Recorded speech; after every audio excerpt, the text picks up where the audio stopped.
के वकार का मसला है। तो वहीं उत्तर प्रदेश में एसपी बीएसपी की अगर बात करेंगे तो एसपी बीएसपी का भी आज इम्तिहान है, क्योंकि दोनों इत्तेहाद में हैं और कोलिशन में होते हुए उन्होंने इंतखाब लड़ा। ऐसे में देखना होगा कि क्या उत्तर प्रदेश में एसपी बीएसपी इत्तेहाद कामयाबी की राह की जानिब गामजन होता है या नहीं। तो आज जो है 8000 से ज्यादा उम्मीदवारों की किस्मत का फैसला होने वाला है। कल से ये काउंटडाउन शुरू हुआ था, जो कि अब आखिरी मराहल में दाखिल हो चुका है और धीरे धीरे धड़कनें जो है लगातार उम्मीदवारों की तेज होती हुई जा रही। कई वीआईपीज आज उनका फैसला हो जाएगा, उनकी किस्मत का फैसला हो जाएगा। बीजेपी वॉर रूम की बात करेंगे तो बीजेपी वॉर रूम का हमारी नुमाइंदा रचना ने जायजा लिया। आइए आपको दिखाते हैं। लोकसभा 2019 के लिए कुछ ही देर बाद नतीजे आने शुरू हो जाएंगे। इस वक्त हम बीजेपी के वॉर रूम में खड़े हुए हैं, जहां पर आप देख सकते हैं कि तमाम तरीके की तैयारियां नतीजों के लिए की गई हैं। जिस तरीके से एग्जिट पोल में बीजेपी की जीत दिखाई दे रही है, अगर जो आने वाले नतीजे भी बीजेपी के पक्ष में जाते हैं तो उसी को देखते हुए यहाँ पर तैयारियाँ की गई हैं। तमाम तरीके के यहाँ पे एलईडी सिस्टम लगाए गए हैं, जिस पर जो भी लाइव प्रसारण होगा वो यहाँ पर देखा जा सकेगा। इसके साथ ही तमाम तरीके से बीजेपी ने अपने जश्न की तैयारियाँ भी की हुई हैं। फिलहाल 8 बजे काउंटिंग शुरू होगी और बीजेपी पूरी तरीके से तैयार है। और हमारे साथ अनूप गुप्ता जी भी जुड़ गए हैं, हम उनसे भी जान लेंगे कि उनका क्या कहना है। सर, जिस तरीके से नतीजे आने वाले हैं, किस तरीके की तैयारियां देख रहे हैं? देखिए रचना, जिस तरीके से एग्जिट पोल के परिणाम सामने आए हैं उससे कहीं ना कहीं बीजेपी काफ़ी उत्साहित है। बीजेपी को लग रहा है कि एक इतिहास दोहराया जाएगा, क्योंकि पहली मर्तबा ऐसा होगा कि एक पूर्व मोहम्मद की सरकार दोबारा फिर से सत्ता में पहुंचेगी। और आप जिस तरीके से तस्वीरें भी देख रहे हैं कि किस तरीके से तैयारियां की गई है, आमतौर से आप लगातार इस चीज़ को देखती रही हैं। यहाँ पर थोड़ी ही देर में सारे बीजेपी के प्रवक्ता, मीडिया पैनलिस्ट आएंगे और अपनी पार्टी की स्थिति को बताएंगे। ये अपने आप में बहुत बड़ी बात है, ऐतिहासिक कह सकते हैं ये क्षण है बीजेपी के लिहाज से और नरेंद्र मोदी के लिए खासा ये बहुत महत्वपूर्ण चुनाव है, क्योंकि ये जो पूरा चुनाव हुआ है वो नरेंद्र मोदी के नाम पर चुनाव लड़ा गया। अनुप जी, एक चीज़ और है कि जिस तरीके से एग्जिट पोल में जो नतीजे हैं बीजेपी के पक्ष में दिखाए गए, बीजेपी के पक्ष में थे, अगर एग्जैक्ट उस तरीके के नतीजे आते हैं तो जश्न की भी तैयारियां यहाँ पर होंगी। नहीं, बिल्कुल जश्न की तैयारियां हैं। और सबसे बड़ी बात बता दूं कि जिस तरीके से बीजेपी दावा कर रही है कि एग्जिट पोल से जो परिणाम आने वाले हैं वो बेहतर होगा। लगातार बीजेपी के राष्ट्रीय अध्यक्ष ये कह रहे हैं कि बीजेपी अकेले दम पर 300 का आंकड़ा पार करेगी। लेकिन रचना, एक बात बताऊं कि बीजेपी का ये कहना है कि जो सरकार बनेगी वो बीजेपी की नहीं बनने जा रही है, वो एनडीए बनाने जा रही है। और यही वजह है कि 2 दिन पहले ही बीजेपी अमित शाह ने एनडीए की बैठक बुलाई। ये साफ संदेश देने की कोशिश की गई कि जो सरकार बनेगी वो एनडीए की बनेगी और एनडीए में एकजुटता है। एनडीए बढ़ सकती है, घटने के कोई चांसेस नहीं है और सरकार एनडीए की बनेगी। जी, तो जिस तरीके से अनूप जी ने भी बताया कि सरकार एनडीए की बनेगी, तमाम तरीके की तैयारियां बीजेपी ने की हैं और 8 बजे से नतीजे आने शुरू हो जाएंगे। तो अब इंतजार है 8 बजे का कि जब नतीजे आने शुरू होंगे। कैमरा पर्सन वैभव के साथ मैं रचना, न्यूज़ 18 दिल्ली। तो 543 सीटों में से 542 सीटों के नतीजे आ जाएंगे और ऐसे में तमाम उम्मीदवारों की धड़कनें तेज हो चुकी है, क्योंकि कल से ये काउंटडाउन शुरू हुआ। 17वीं लोकसभा इलेक्शन को लेकर आज तस्वीरें पूरी तरीके से साफ हो जाएंगी। और साथ ही साथ आपको बता दें कि आज 8 बजे से वोटों की गिनती का अमल शुरू होगा और हमने खास तरीके से तैयारियां भी कर रखी, यानी न्यूज़ 18 उर्दू की जानिब से खास तरीके से तैयारियां की जा चुकी हैं। पल पल की अपडेट आपको फराहम करते रहेंगे। मैजिक वॉल के जरिए भी आपको समझाने की कोशिश करेंगे। हमारे साथ हमारे साथी भी जुड़ चुके हैं, हुरैरा, उनका रुख कर लेते हैं। अबू हुरैरा, मैजिक वॉल के दरमियान के हमरा आप मौजूद हैं। मैजिक वॉल के जरिए क्या कुछ नाजरीन को सुबह के औकात में क्या कुछ समझाने की कोशिश करेंगे? बिल्कुल, बहुत शुक्रिया सना। और जिस घड़ी का इंतजार था, जिस पल का इंतजार था, वो घड़ी आ गई है और अपने नाज़रीन को हम पल पल की खबर देंगे, क्योंकि मैं जिस मैजिक वॉल के साथ मौजूद हूँ वाकई में ये एक जादुई वॉल है, जिसके ज़रिए हम रियल टाइम में अपने नाज़रीन को तमाम नतीजे, तमाम रुझानात के बारे में बता सकते हैं। इसके अलावा जो नक्शा इस वक्त आप मैजिक वॉल पर देख रहे हैं, ये 2014 का नक्शा है। 2014 की अगर हम तस्वीर की बात करते हैं तो आप देख सकते हैं कि किस तरह से भगवा कलर पूरे हिंदुस्तान के नक्शे पर एक तरह से है और एक दबदबा यहां पर बीजेपी का नजर आ रहा है और खासतौर से एनडीए की जो सहयोगी पार्टियां हैं उनका एक तरह से दबदबा इस मैजिक वॉल पर आप देख सकते हैं। 2014 की अगर हम यहां पर बात करते हैं तो 2014 में 543 सीटों में से 354 सीटें एनडीए को मिली थी, जबकि यूपीए की अगर बात करें तो बहुत मायूसकुन रहा था 2014 यूपीए के लिए। यूपीए को सिर्फ 66 सीटें मिली थी और अदर्स की अगर बात करें तो अदर्स की कारकर्दगी भी 2014 में बहुत अच्छी नहीं रही थी। अदर्स को सिर्फ 23 सीटों पर ही एक तरह से 23 सीटों पर अदर्स सिमट कर रह गए थे। तो 2014 की जो तस्वीर है वो बीजेपी के लिए बहुत शानदार है। बीजेपी के जो हौसले हैं 2014 में बहुत बुलंद थे, लेकिन अब तस्वीर क्योंकि बदल चुकी है, कई जो पॉलिटिकल जो तस्वीरें थी, सियासी जो तस्वीरें थी वो एक तरह से 2019 में बदली हैं। तो 2014 के मुकाबले में 2019 में जो बदलाव आया है, क्या उसका फर्क इन नतीजों पर भी, आज के नतीजों पर भी पड़ेगा, इसे भी हम समझने की कोशिश करेंगे।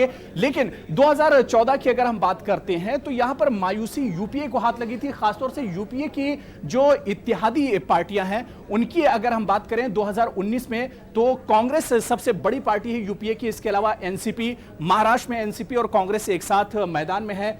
आरजेडी की अगर हम बात करें तो आरजेडी बिहार में कांग्रेस के साथ है। आरएलएसपी की अगर बात करें तो आरएलएसपी भी बिहार में कांग्रेस के साथ है। आईयूएमएल, इसी तरह से जेडीएस और दूसरी जो पार्टियां हैं वो यूपीए में एक तरह से साथ हैं। लेकिन इन तमाम पार्टियों के साथ होने के बाद क्या 2019 में कांग्रेस की किस्मत बदलेगी? यूपीए की जो इत्तेहादी पार्टियां हैं क्या उनकी किस्मत बदलेगी? ये भी आज देखना बहुत दिलचस्प होगा।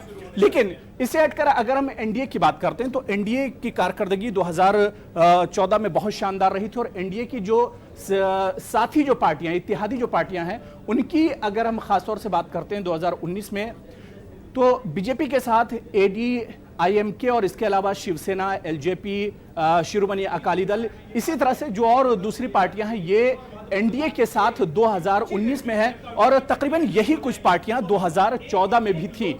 तो इन पार्टियों की कारकर्दगी 2014 में शानदार रही थी। अब सवाल ये उठता है कि 2019 आते आते क्या शिवसेना 2014 के अपनी कारकर्दगी को दोहरा पाएगी? ये देखना भी बहुत दिलचस्प होगा। एआईएडीएमके, जयललिता की पार्टी, क्या एडीएमके ये भी अपनी कारकर्दगी 2014 की तरह से 2019 में दोहरा पाएगी? ये देखना भी बहुत दिलचस्प होगा। तो कुल मिला के बीजेपी के तो हौसले बुलंद है, लेकिन बीजेपी के अलावा एनडीए में जो उसकी इत्तेहादी पार्टियां हैं क्या वो एक तरह से अपनी कारकर्दगी दोहरा पाएंगी? ये देखना भी बहुत दिलचस्प होगा। लेकिन कुल मिलाकर अगर हम बात करते हैं तो जिस तरह के एग्जिट पोल आए हैं, एग्जिट पोल के बाद बीजेपी, जाहिर सी बात है 2014 में जो पार्टी की कारकर्दगी थी क्या वो पार्टियां उसे दोहरा पाएंगी या नहीं, कई सवालात और आपसे करेंगे। बेहद शुक्रिया हुरैरा हमारे साथ जुड़ने के लिए और तफसील से मैजिक वॉल के जरिए समझाने के लिए। इस वक्त हमारे साथ दो खास रिपोर्टर भी जुड़ चुके हैं दिल्ली से, उनका तारुफ करा दें। हमारे साथ रंजिता भी जुड़ गई हैं दिल्ली से और साथ ही साथ अनूप भी हमें ज्वाइन कर रहे हैं दिल्ली से। रंजिता, आप कांग्रेस हेडक्वार्टर के बाहर मौजूद हैं, वहां पर किस तरह का हंगामा देख रहे हैं? कांग्रेस के लीडरान के अंदर क्या जोशो खरोश दिखाई दे रहा है, सबसे पहले बताइए। जी बिल्कुल सना, देखिए कांग्रेस मुख्यालय में मैं खड़ी हूँ और 8 बजे से मतगणना जो है वो शुरू होगा, बैलेट पेपर से शुरुआत होगी और उसके बाद ईवीएम की गिनती शुरू होगी। जाहिर तौर पर मतगणना है और हम कह सकते हैं कि एक बहुत बड़ा मौका 2014 में जिस तरह से कांग्रेस की एक कड़ी शिकस्त हुई थी, 44 सीट पर कांग्रेस सिमट गई थी, यूपीए की सरकार चली गई थी। ऐसे में 2019 कांग्रेस पार्टी के लिए, यूपीए के लिए एक बहुत बड़ा मौका है ये साबित करने का कि किस तरह से 5 साल के कार्यकाल में मोदी सरकार ने काम नहीं किया, जिसका जिक्र हमेशा राहुल गांधी ने भी अपनी चुनावी रैली में किया है। कांग्रेस मुख्यालय के अगर हम माहौल की बात करें तो अब तक सिर्फ मीडिया का जमावड़ा आपको दिख सकता है। मैं अपने कैमरा पर्सन से कहूंगी एक बार कांग्रेस मुख्यालय का नजारा।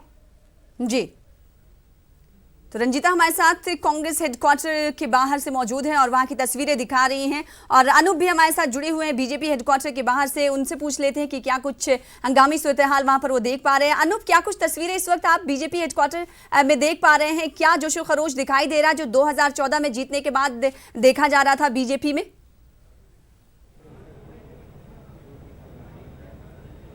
देखिए, बिल्कुल आप सही कह रही हैं। जिस तरीके से एग्जिट पोल के परिणाम आए हैं, बीजेपी काफ़ी उत्साहित है और परिणाम के बारे में बीजेपी की तरफ से यही कहा जा रहा है कि जो एग्जिट पोल के परिणाम हैं, एग्जैक्ट पोल के जो परिणाम आएंगे वो ज़्यादा बेहतर होंगे। और आपको तस्वीरें दिखाते हैं, सीधे तस्वीरें कि किस तरीके से यहाँ पर जमावड़ा लगा हुआ है मीडिया के। और दूसरी बात है, केबिन बनाए गए हैं यहाँ। थोड़ी देर में जो बीजेपी के जो राष्ट्रीय नेता हैं, प्रवक्ता हैं, पैनलिस्ट हैं, वो यहाँ पहुँचेंगे। तो काफ़ी यहाँ जो है उत्साह का माहौल है। और बीजेपी ये लगातार दावा कर रही है कि 300 का आंकड़ा अकेले दम पर बीजेपी पार करेगी और सरकार जो है वो एनडीए की बनने जा रही है। आपको मालूम होगा कि 2 दिन पहले ही बीजेपी के राष्ट्रीय अध्यक्ष अमित शाह ने एनडीए की बैठक बुलाई थी और साफ तौर से संदेश दिया गया था कि एनडीए एकजुट है और आगे जो सरकार बनेगी वो एनडीए की बनने जा रही है। बीजेपी एग्जिट पोल से उत्साहित है और लगातार उनका ये कहना है कि जो पिछला परिणाम था उससे ज़्यादा ऐतिहासिक परिणाम इस बार होने वाला है। और जो सबकी निगाहें हैं, देखिए 3 राज्य ऐसे हैं जहां पर बीजेपी की भी निगाहें जुड़ी हुई है, बीजेपी भी टकटकी लगाकर बैठी हुई है। वो पहला राज्य उत्तर प्रदेश है, दूसरा पश्चिम बंगाल और तीसरा उड़ीसा।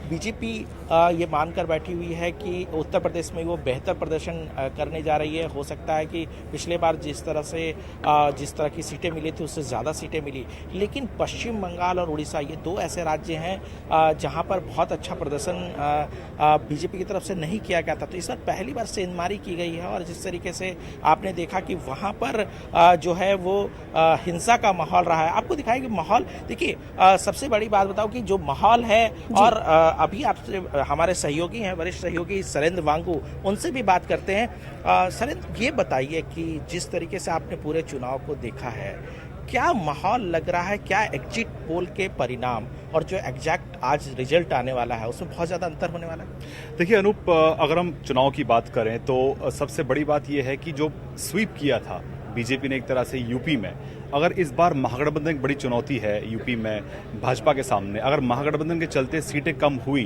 तो उसकी भरपाई कहां से होगी? ऐसे में जो हमारे पास जो जानकारी मिल रही थी, जिस तरह से बीजेपी से जो सोर्सेज हमारे बताते हैं कि 120 वो सीटें तय की गई थी, उनको चुना गया था जो कि पूर्व में है और दक्षिण में है। उन सीटों पर नजर खास थी ताकि वहां पर इनरोड्स की जा सके और उन सीटों पर भी भाजपा आगे आ सके। तो अब देखना ही होगा कि दक्षिण में कितना कामयाब हुई है। और खासतौर से पूर्व की बात करें तो ओडिशा और वेस्ट बंगाल में क्या इस बार भाजपा को वो सीटें मिल पाएंगी जो उनकी भरपाई यूपी में कर सके? नहीं, लेकिन एक सवाल ये उठता है कि बीजेपी हिंदी पट्टी की पार्टी मानी जाती है। इस बार पहली बार पश्चिम बंगाल और उड़ीसा में पार्टी बहुत अच्छे तरीके से चुनाव लड़ी है। आपको लगता है कि जो भरपाई की बात आप कर रहे हैं, उत्तर प्रदेश की भरपाई या किसी और राज्य से अगर नुकसान होता है तो क्या पश्चिम बंगाल और उड़ीसा से उसकी भरपाई हो पाएगी? देखिए, अपने आप में माना यह जा रहा है कि इस बार पश्चिम बंगाल और उड़ीसा में बहुत टफ फाइट रहा है। बीजेपी ने काफ़ी कोशिश की है। आपको ये बता दें कि अगर यूपी के बाद सबसे ज़्यादा कहीं प्रधानमंत्री मोदी की रैलीज अगर हुई हैं तो वो वेस्ट बंगाल में हुई हैं, बावजूद इसके कि सेकंड नंबर पे सबसे ज़्यादा सीटें महाराष्ट्र में हैं। लेकिन ऐसे में ये देखना ये भी ज़रूरी है कि अगर इस बार भाजपा की जो कोशिश है कि यूपी में महागठबंधन की चुनौती के साथ साथ वो उन राज्यों में भी इनरोड्स बनाए जहां से उसको फायदा हो और जहां से वापस सरकार बनाने में एक अहम बात यह भी है कि प्रधानमंत्री मोदी ने भी और अमित शाह ने भी, जो भाजपा अध्यक्ष हैं, उन्होंने कहा है कि इस बार हम 300 सीटों से ज्यादा सीटें लेकर आएंगे। तो अपने आप में एक भविष्यवाणी भी है और ये किस तरह से पूरा होगा इसको लेकर एक रोडमैप भी तैयार किया गया था। तो अब देखना यह होगा कि जो टफ फाइट टीएमसी से मिल रहा था भाजपा को वेस्ट बंगाल में, हालांकि ओडिशा में इतना टफ फाइट में नहीं मिला है, तो कितनी सीटें वहां पे आती हैं भाजपा के पास, उन 120 सीटों की बात जो मैं कर रहा हूं जो कि लक्ष्य पर थी भाजपा के, वो उसकी भरपाई यूपी में हो पाती है। आखिरी सवाल मैं पूछूंगा, प्रियंका गांधी को बहुत बड़े तरीके से इस बार प्रोजेक्ट किया गया कांग्रेस की तरफ से। आपको लगता है कि प्रियंका गांधी का असर कांग्रेस की टैली में पड़ेगा? देखिए, प्रियंका गांधी एक बड़ा फैक्टर तो जरूर रहा है यूपी की राजनीति की। अगर उनको जो जिम्मेदारी दी गई है, वो पहली बार एक्टिव राजनीति में आई है। उन्होंने बहुत सी रैलीज, राहुल गांधी ने भी और प्रियंका गांधी ने भी बहुत सी रैलीज इस बार की थी यूपी में और यूपी से बाहर भी। लेकिन बड़ा सवाल यह है कि पिछली बार कांग्रेस के पास 44 सीटें थी, इस बार वो 44 से कितनी सीटें ले पाएगी? जाहिर सी बात, ये बड़ा सवाल है। और इसी के साथ, जो इसी सवाल के साथ आपको रोकना चाहूंगी। अनूप, आपके पास दोबारा आएंगे और लगातार आपसे सवालात भी करेंगे कि क्या कांग्रेस में जो जिस तरीके से प्रियंका गांधी के आने के बाद एक नई रूह एक तरीके से आई, जोशो खरोश का आंकड़ों में देखा गया, क्या उसका फायदा इन इंतखाबात में मिलेगा कि नहीं? हमारे साथ बने रहे। हमारे साथ ही जिलानी भी एलईडी स्क्रीन से हमारे साथ बन चुके हैं और आज जानेंगे कि आज हिंदुस्तान के नक्शे का वो कौन कौन सा हिस्सा है जो अहम है, जहां पर वीआईपी कैंडिडेट हैं और जहां की जिनकी किस्मत आज दांव पर लगी हुई है, उन तमाम उम्मीदवारों की किस्मत का फैसला आज हो जाएगा। जिलानी जी सना, शुक्रिया बहुत। जिस तरह से आप देख रहे हैं लगातार न्यूज़ 18 पर वीआईपीज़ की अगर बात करें तो हुरेरा उसको बेहतर तरीके से बताएंगे कहाँ कहाँ किस तरह की सीट्स देखने को मिलेगी। लेकिन इस वक्त आप देखें 2014 के बाद जिस तरह से पूरे हिंदुस्तान में बीजेपी ने अपनी छाप छोड़ी है, जिस तरह से उन्होंने अपना माहौल बनाया है पूरे मुल्क में, एक भारी जीत, एक बेहतरीन कामयाबी के साथ 2014 में जब वो आई थी, उसके बाद लगातार पूरे मुल्क में एक किस्म की एक लहर बन गई कि बीजेपी एनडीए यानी हिंदुस्तान, बीजेपी खुद कहने लगी कि बीजेपी का मतलब है हिंदुस्तान। इस तरह का माहौल दिखाने की कोशिश की गई पूरे मुल्क में। जिस तरह के इंतखाबात 2009 के बाद 14 आया, पूरे हिंदुस्तान की तस्वीर बदल गई। जिस तरह से हुर्राना ने भी अपने मैजिक वॉल पर सारी तफसील बताई थी। लेकिन इस बार 2019 की अगर हम बात करें तो 2014 के बाद थोड़ा सा माहौल हमको यहाँ पर बदलता हुआ नजर आया। लेकिन क्या वाकई माहौल बदला है या नहीं, ये न्यूज़ 18 पर आपको बहुत जल्द धीरे धीरे करके बता दिया जाएगा कि किस तरह का माहौल पूरे मुल्क में बन रहा है। 2014 में जिस तरह से भारी अक्सरियत बीजेपी ने हासिल की, उसके बाद रियासत की जो पार्टियां हैं उनका अपना जो दबदबा है वो 2014 में कहीं ना कहीं कमजोर पड़ा है। वापसी चाहती थी वो पार्टियां जिनका अपना असर अपनी रियासतों में था।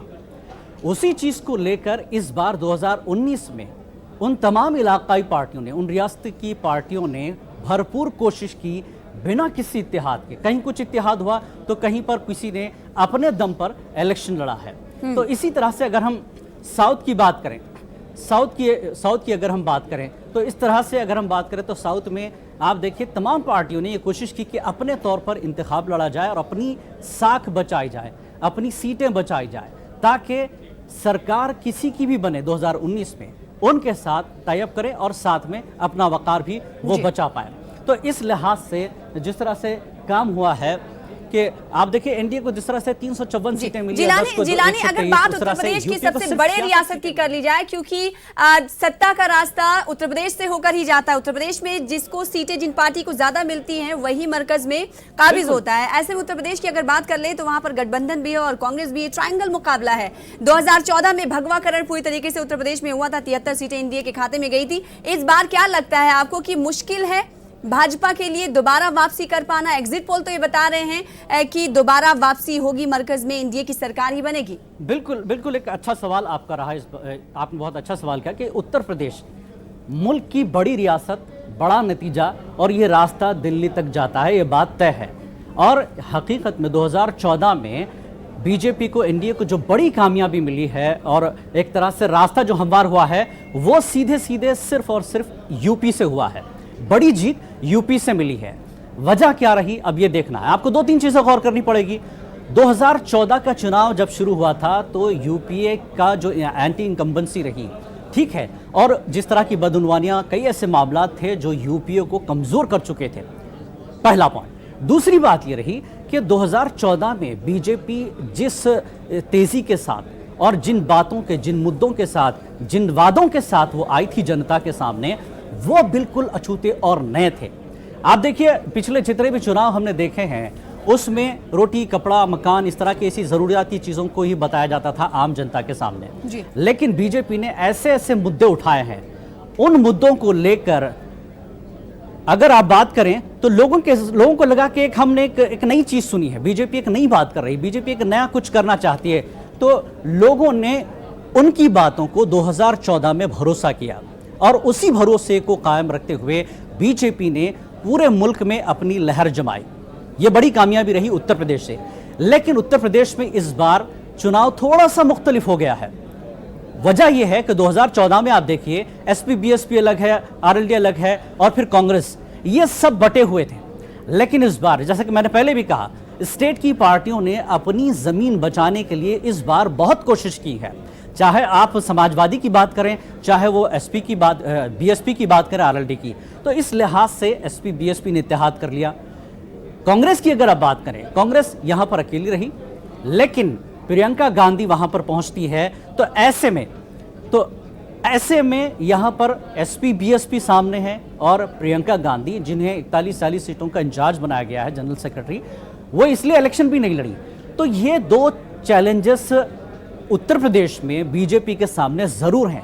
लेकिन एक चीज ये भी देखनी पड़ेगी, एसपी बीएसपी जिस तरह से इत्तेहाद करते हैं, क्या एसपी बीएसपी के मानने वाले कार्यकर्ताओं ने वाकई इस चीज को लिया है, सीरियसली वोट किया है? ये आपको न्यूज़ 18 के स्क्रीन पर, न्यूज़ 18 पर आपको धीरे धीरे सारी चीजें आसानी से समझने और देखने को मिलेगी। अबू हुरैरा इस सिलसिले में बहुत सी तफसील से मैजिक वॉल पर उत्तर प्रदेश की सारी तस्वीर आपको बताएंगे। जी अबू हुरैरा। जी जिलानी, बहुत शुक्रिया, बड़ी दिलचस्प बातें आप कर रहे थे और ख़ास बात यह है कि इस मैजिक वॉल के जरिए हम बहुत कुछ समझ सकते हैं। खासतौर से 2014 की जिस तरह से बात की जा रही थी, 2014 के बारे में अगर हम सिर्फ यूपी की बात करते हैं तो आप देखिए कि कितना दिलचस्प नज़ारा यूपी का 2014 में था।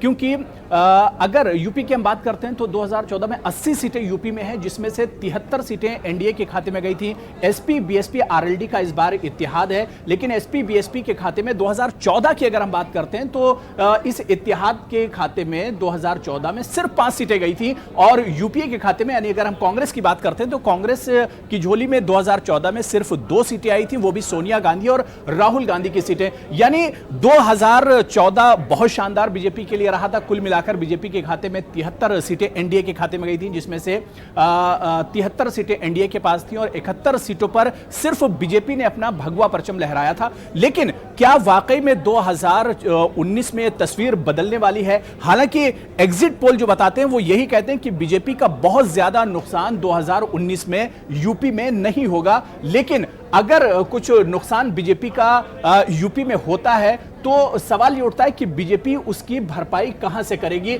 इसको हम मैजिक वॉल के जरिए बहुत अच्छे से समझ सकते हैं, क्योंकि अगर हम यूपी की बात करते हैं, यूपी की 80 सीटें हैं और इन 80 सीटों में अगर बीजेपी का नुकसान होता है तो कहा यह जा रहा है कि यूपी की भरपाई बीजेपी वेस्ट बंगाल से करना चाहेगी, मगरबी बंगाल से। लेकिन बड़ा सवाल यह उठता है कि बीजेपी यहां पर कितना गेन करेगी। अगर बीजेपी यूपी में 30 सीटें अगर लॉस करती है तो क्या 30 सीटें या 20 सीटें यहां पर जीत पाएगी? तो यह देखना दिलचस्प होगा कि यूपी की भरपाई क्या बीजेपी मगरबी बंगाल से कर पाएगी। यह भी आज के जो नतीजे आएंगे उसमें एक तरह से तस्वीर साफ हो जाएगी, या मगरबी बंगाल से बीजेपी कितना फायदा कर पाती है यह भी देखना दिलचस्प होगा। और यह भी देखना दिलचस्प होगा कि यूपी में उसका कितना नुकसान होता है और क्या वाकई में बीजेपी यूपी के नुकसान को मगरबी बंगाल से भर सकती है, यह भी देखना दिलचस्प होगा। पल पल का अपडेट हम आप तक पहुंचाएंगे और जितने भी फैक्टर हैं, जितने भी पहलू हैं 2014 के, 2009 के,